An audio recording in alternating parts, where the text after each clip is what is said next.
program. Nate's been married to Phyllis for the past 20 years, and they have 2 daughters who attend MENA schools. Nate was elected Potter Township Constable in 2004 and is serving his 3rd term. He's currently running for state representative, representing District 22. His campaign of common sense conservatism is bringing an interesting alternative to this area. Please welcome to the stage, Nate Bell.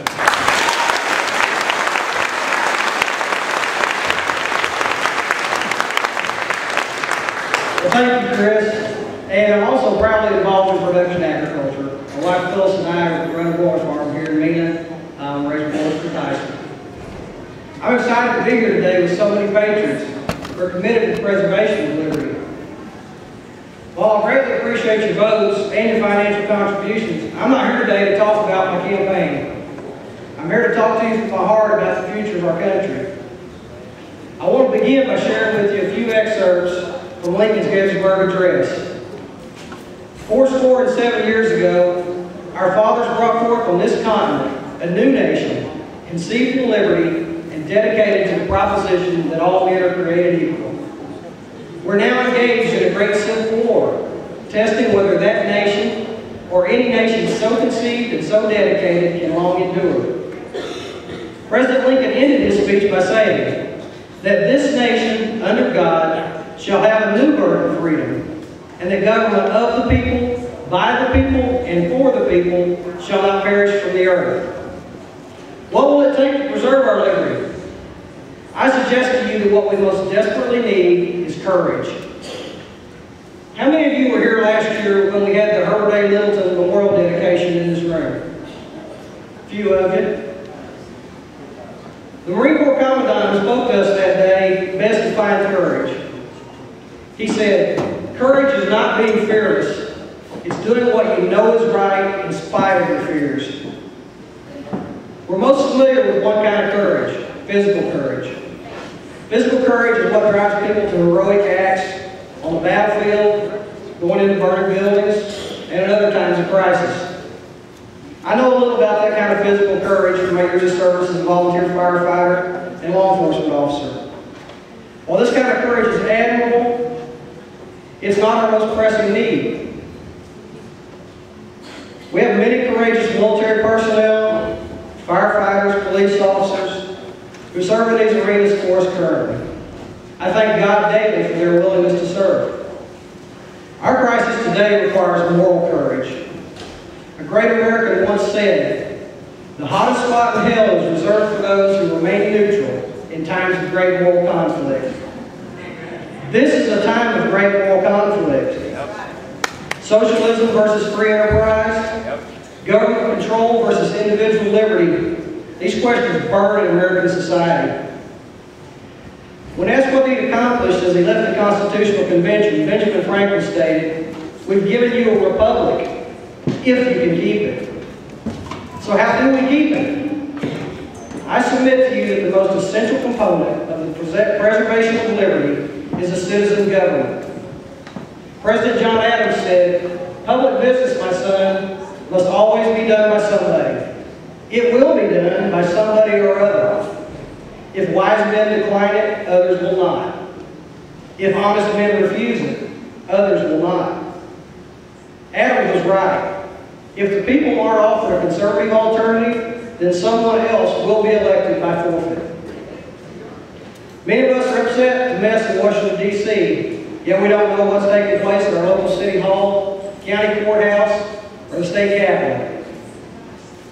Last time there was a contested general election right here for state representative was in 1998.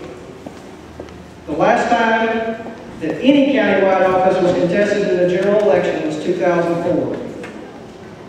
In 2008, Governor Beebe appointed scores of county officials from around the state because no one filed for the office. Do you really want your voice to be heard? Have the courage to run for office. Amen.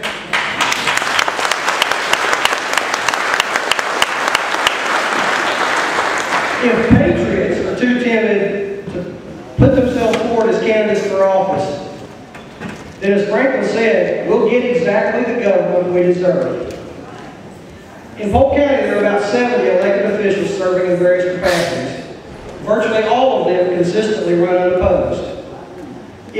don't step up, our country will continue its rapid decline. Less than 6 weeks remain till the filing deadline for Arkansas candidates. Will we once again forfeit the election and allow our representatives to be appointed? You may say, I don't know how to run for office.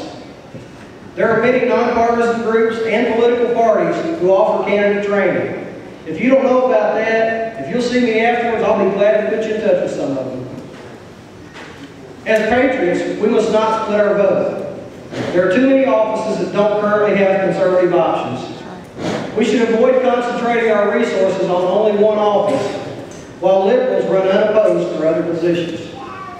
History shows us that when two candidates with shared values compete against a third, the other side usually wins. Al Franken is a liberal U.S. senator from Minnesota because 478,000 conservative voters chose the third-party candidate. Franken won by just a few hundred votes after an extended recount and court battle. 478,000 voters who could have decided this election instead gave it to a liberal by forfeit. Remember Ross Perot in '92, Ralph Nader in 2000, and of course Dee Dee Scalafava in New York just a few weeks ago? 2010 is too crucial for the future of our nation for us to roll the dice and risk re-electing liberals by splitting our votes. Part of the new liberal strategy is to fund third-party and independent candidates in their desperate bid to retain power. I encourage you, follow the money and look at the federal election filings. I challenge you to get involved in a political party. Both major parties are controlled by the few people who've always been politically active. Just a few committed conservative activists could control either the Republican or Democrat parties in virtually any county in Arkansas by simply showing up and being involved.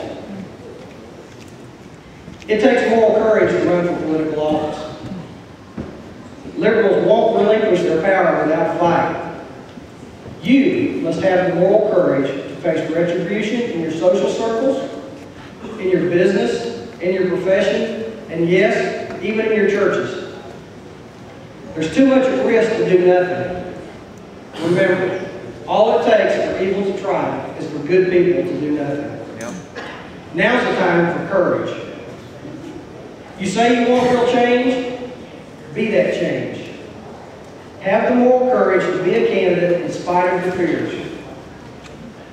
If you absolutely can't be a candidate, then generously contribute your time, your money, and your reputation to somebody who is. I want to leave you with this quote by Mark Twain. In the beginning of a change, the patriot is a scarce man, and brave, and hated, and scorned.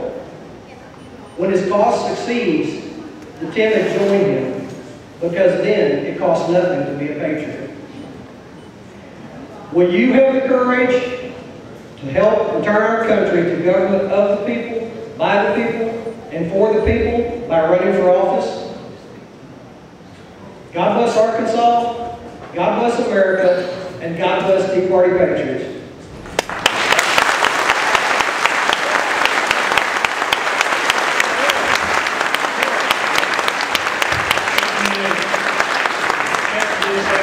Conservative candidate from right here in your hometown. What a blessing. So we're going to support you come November. Next, we want to invite back to the stage our musical talent once again.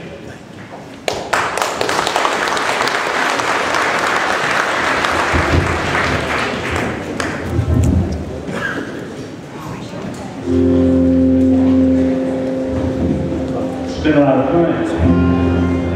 Hearing everybody's opinion. Anybody here ever heard of Lou Dobbs?